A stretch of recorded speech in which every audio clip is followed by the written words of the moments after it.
Hi guys, welcome to dream journey blog. ಹೇಗಿದ್ದೀರಾ ನೀವೆಲ್ಲರೂ? ನಾನು ಚೆನ್ನಾಗಿದ್ದೀನಿ, ನೀವು ಕೂಡ ಚೆನ್ನಾಗಿದ್ದೀರಾ ಅಂತ ಭಾವಿಸ್ತೀನಿ. ಇವರು ನನ್ನ ಫ್ರೆಂಡ್, ನಿಮಗೆ ಗೊತ್ತಿರ್ಬೋದು, ನಾನೀಗ ಬ್ಯಾಂಗ್ಳೂರಿಗೆ ಬಂದಿದ್ದೀನಿ. ಸೊ ಇವರು ಪಾಸ್ತಾ ಮಾಡೋದ್ರಲ್ಲಿ ತುಂಬ ಸ್ಮಾರ್ಟ್, ಹುಷಾರಿದ್ದಾರೆ. ಸೊ ಇವರ ನಾನು ಮಾಡಿಲ್ಲ ಟೇಸ್ಟ್ ಇನ್ನೂ ಕೂಡ. ಸೊ ಇನ್ನು ಟೇಸ್ಟ್ ಮಾಡಬೇಕಷ್ಟೇ. ನನ್ನ ಕಸಿನ್ ಹೇಳ್ತಾ ಇರ್ತಾರೆ ಯಾವತ್ತೂ ಕೂಡ, ಅವ್ರು ತುಂಬ ಒಳ್ಳೆ ಪಾಸ್ತಾ ಮಾಡ್ತಾರೆ ಅಂತ ಹೇಳಿ. ಸೊ ಇವತ್ತು ನಾವು ಅವರ ಪಾಸ್ತಾ ಟ್ರೈ ಮಾಡೋದಲ್ಲದೆ ಅವರ ರೆಸಿಪಿಯನ್ನು ಕೂಡ ನೋಡೋಕ್ಕೆ. ಇಂಗ್ರೀಡಿಯೆಂಟ್ಸ್ ಪಾಸ್ತಾ ನೀವು ಯಾವುದಾದ್ರೂ ತೊಗೊಬೋದು, ಶೇಪು ಪೆನೆ ಪಾಸ್ತಾ ಯಾವುದಾದ್ರೂ ತೊಗೊಬೋದು. ನಾನಿಲ್ಲಿ ಈ ಶೇಪ್ ಪಾಸ್ತಾ ತೊಗೊಂಡಿದ್ದೀನಿ. Garlic powder, mixed herbs, chilli flakes, onions ತೊಗೊಂಡಿದ್ದೀನಿ. ಒಂದು 3 ದೊಡ್ಡ ಅನಿಯನ್ಸು. ಸೊ ಈ ಶೇಪಲ್ಲಿ ದೊಡ್ಡದಾಗಿ ಕಟ್ ಮಾಡ್ಕೊಂಡಿದ್ದೀವಿ. ಚೀಸ್ ಮತ್ತು 2 ಡಿಫ್ರೆಂಟ್ ಚೀಸ್ ತೊಗೊಂಡಿದ್ದೀವಿ. ಒಂದು ಮೊಜರೆಲ್ಲಾ, ಒಂದು ಚಡಾರ್ ಚೀಸು. ಮತ್ತು ಇದು ಚಿಕನ್ ಪಾಸ್ ಆಗಿರೋದ್ರಿಂದ ಸೊ ನಾನಿಲ್ಲಿ ಸಣ್ಣದಾಗಿ ಕಟ್ ಮಾಡಿದ್ದೇನೆ. ಚಿಕನ್ ಬ್ರೆಸ್ಟ್ ಪೀಸ್ ಸಣ್ಣದಾಗಿ ಕಟ್ ಮಾಡಿದ್ದೀವಿ. ಮತ್ತು ಮಿಲ್ಕ್, ಮತ್ತು ಇದು ಚಿಕನ್ ಸ್ಟಾಕ್, ಇದನ್ನು ಕೂಡ ಯೂಸ್ ಮಾಡ್ತಾ ಇದ್ದೀವಿ. ಸೊ ಸ್ವಲ್ಪ ನೀರು. ಸೊ ಇದೆಲ್ಲ ನಮಗೆ chicken pasta, creamy chicken pasta ಮಾಡೋಕ್ಕೆ ಬೇಕಾಗಿರೋ. ಸೊ ನಾನು ಇವಾಗ ಇಲ್ಲಿ ಕಡಾಯಿ ಇಟ್ಟಿದ್ದೇನೆ. ಸ್ವಲ್ಪ ಆಯಿಲ್ ಹಾಕಿ ಇದಕ್ಕೆ 1 ಸ್ಪೂನಷ್ಟು ಬಟರ್ ಹಾಕ್ತಾ ಇದ್ದೀನಿ. ಸೊ ಆಮೇಲೆ ಈ ಕಟ್ ಮಾಡಿರೋ ಸಣ್ಣ ಪೀಸಾಗಿ ಕಟ್ ಮಾಡಿರೋ ಚಿಕನ್ನ ಫ್ರೈ ಮಾಡಲಿಕ್ಕೆ ಹಾಕ್ತಾ ಇದ್ದೀನಿ.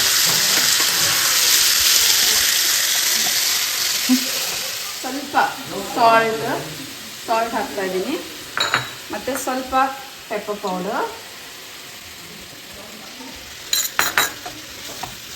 ಇನ್ನೊಂದು ಕಡಾಯಿ ಇಟ್ಟಿದ್ದೀನಿ. ಇದರಲ್ಲಿ ಜಸ್ಟ್ ಆನಿಯನ್ಸ್ ಫ್ರೈ ಮಾಡ್ಕೊಳ್ಳೋಕ್ಕೆ 1 ಸ್ಪೂನ್ ಆಯಿಲ್ ಹಾಕಿದ್ದೀನಿ. ಒಂದು ಸ್ವಲ್ಪ ಬಟರ್ ಹಾಕ್ತಾ ಇದ್ದೀನಿ. ಮತ್ತು ಆನಿಯನ್ಸ್ ಎಲ್ಲ ಹಾಕ್ಬಿಟ್ಟು ಇದನ್ನು ಒಂದು ಸ್ವಲ್ಪ ಟ್ರಾನ್ಸ್ಲೂಸೆಂಟ್ ಆಗೋವರೆಗೂ ಇದನ್ನು ಸ್ವಲ್ಪ ಫ್ರೈ ಮಾಡ್ಕೊಬೇಕು. ಅನಿಯನ್ಸು ಟ್ರಾನ್ಸ್ಲೂಸೆಂಟ್ ಆದರೆ ಸ್ವಲ್ಪ ಸ್ವೀಟ್ನೆಸ್ ಬರುತ್ತೆ. ಸೊ ಅದಕ್ಕೆ ಇದನ್ನು ಒಂದು ಸ್ವಲ್ಪ ದೊಡ್ಡದಾಗಿ ಕಟ್ ಮಾಡಿರಬೇಕು. ಮತ್ತು ಸ್ವಲ್ಪ ಫ್ರೈ ಮಾಡಿ ಇದನ್ನು ಸಪ್ರೇಟಾಗಿ ಎತ್ತಿಟ್ಕೊಬೇಕು. ಇದಕ್ಕೂ ಕೂಡ ಸ್ವಲ್ಪ ಸಾಲ್ಟ್ ಮತ್ತು ಪೆಪ್ಪರ್ ಆ್ಯಡ್ ಮಾಡಬೇಕು. ಸಾಲ್ಟ್, ಸ್ವಲ್ಪ ಪೆಪ್ಪರ್.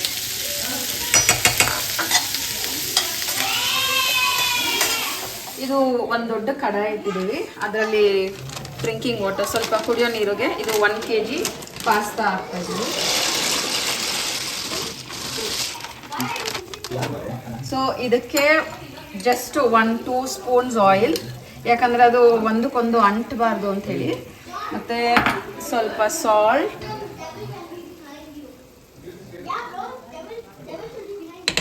ಇದು ಕುಕ್ ಆಗೋಕ್ಕೆ ನಾವು ಬಿಡೋಣ.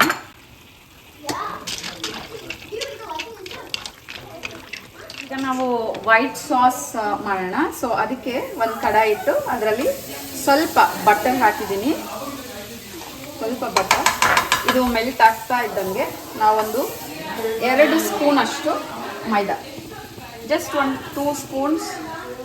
ಅದು ವೈಟ್ ಸಾಸ್ ಥಿಕ್ಕನಿಂಗ್ ಮಾಡಲಿಕ್ಕೆ ಸ್ವಲ್ಪ ಮೈದಾ ಹಾಕಿ ಹೀಗೆ ಸ್ವಲ್ಪ ಲೈಟಾಗಿ ಫ್ರೈ ಮಾಡ್ಕೊಳ್ಬೇಕು ಮೈದಾನ.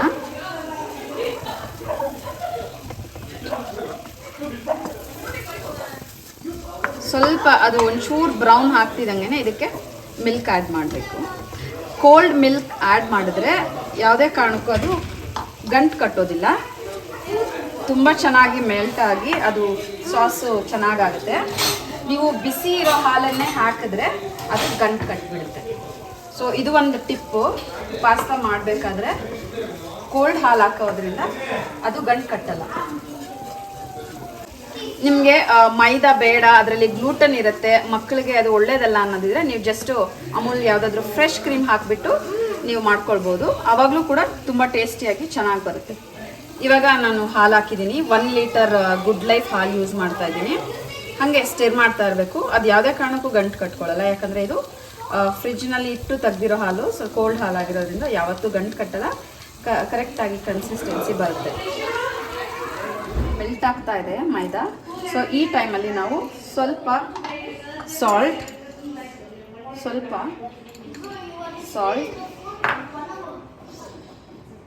ಪೆಪ್ಪರ್ ಹಾಕಿ, ಮತ್ತು ಚೀಸ್ ನಾನಿಲ್ಲಿ 2 ಥರ ಚೀಸ್ ಯೂಸ್ ಮಾಡ್ತಾ ಇದ್ದೀನಿ. ಮೊಜರೆಲ್ಲಾ ಚೀಸ್ ಇದು ಮಾಜರೆಲ್ಲ ಚೀಸ್ ಹಾಕ್ತಾ ಇದ್ದೀನಿ, ಮತ್ತು ಇದು ಸ್ವಲ್ಪ ಚಡಾರ್ ಚೀಸ್ ಕೂಡ ಸ್ವಲ್ಪ ಯೂಸ್ ಮಾಡ್ತಾ ಇದ್ದೀನಿ. 2-3 ಫ್ಲೇವರ್ದು ಚೀಸ್ ಹಾಕಿದ್ರೆ ಡಿಫ್ರೆಂಟ್ ವೆರೈಟಿ ಆಗ ಟೇಸ್ಟು ಚೆನ್ನಾಗಿ ಬರುತ್ತೆ.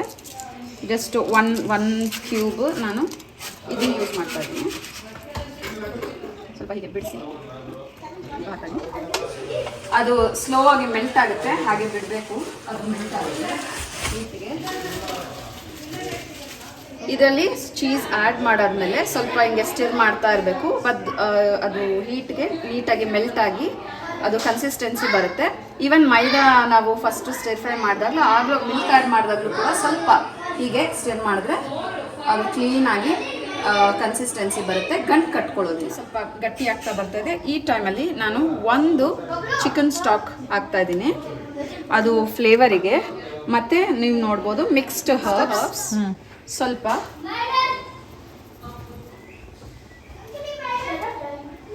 ಮತ್ತು ಗಾರ್ಲಿಕ್ ಪೌಡರ್. ಇದು ಹಾಕೋದ್ರಿಂದ ತುಂಬ ಟೇಸ್ಟಿಯಾಗಿ ಬರುತ್ತೆ.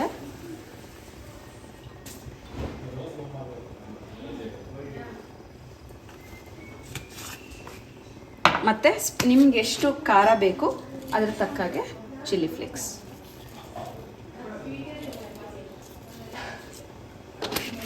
ಮಕ್ಕಳು ತಿನ್ನೋದಾದರೆ ಸ್ವಲ್ಪ ಹಾಕ್ಕೊಳ್ಳಿ, ಇಲ್ಲಾಂದರೆ ನೀವು ಹಾಕೊಬೋದು. ನಿಮಗೆ ಎಷ್ಟು ಬೇಕು ಸ್ಪೈಸಿ ನೋಡ್ಕೊಂಡು ಹಾಕಿ. ಇದನ್ನು ಹಾಗೆ ಲೈಟಾಗಿ ಸ್ಟಿರ್ ಫ್ರೈ ಮಾಡಬೇಕು. ಈಗ ನಮ್ಮದು ವೈಟ್ ಸಾಸು ವಿತ್ ಚೀಸು ಇದು ತಯಾರಾಗಿದೆ. ಈಗ ನಾವೇನಿದ್ರು ಬೇರೆ ನಾವು ಮಾಡಿರೋ ಎಲ್ಲ ಪದಾರ್ಥ ಇದಕ್ಕೆ ಮಿಕ್ಸ್ ಮಾಡಲಿಕ್ಕಿದೆ.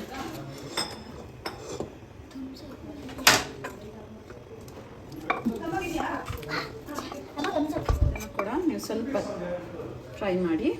ಮತ್ತು ನಾವು ಆಗಲೇ ಮಾಡಿಟ್ಕೊಂಡಂಥ ಆನಿಯನ್ ಇದನ್ನು ಸ್ಟಿರ್ ಫ್ರೈ ಮಾಡಿದ್ದೀವಿ. ಇದಕ್ಕೆ ಸ್ವಲ್ಪ ಒಂಥರ ಸ್ವೀಟ್ನೆಸ್ ಕೊಡುತ್ತೆ. ಸೊ ಫ್ರೈ ಮಾಡಿರೋ ಆನಿಯನ್ಸ್ ಕೂಡ ಇದಕ್ಕೆ ಹಾಕ್ತಾ ಇದ್ದೀವಿ. ಈಗ ಇದು ಸಾಸ್ ರೆಡಿ ಆಗಿದೆ. ಸೊ ಇದಕ್ಕೆ ಹಾಕಬೇಕು. ಇದನ್ನು ಹಾಗೆ ಎಲ್ಲ ಸ್ಲೋ ಆಗಿ ಮಿಕ್ಸ್ ಮಾಡ್ಕೊಬೇಕು. ಆಲ್ಮೋಸ್ಟ್ ಇದಾಗಿದೆ. 1-2 ಮಿನಿಟ್ಸ್ ಜಸ್ಟ್ ಫ್ರೈ ಮಾಡಬೇಕಷ್ಟೇ. It's ready. Stir fry.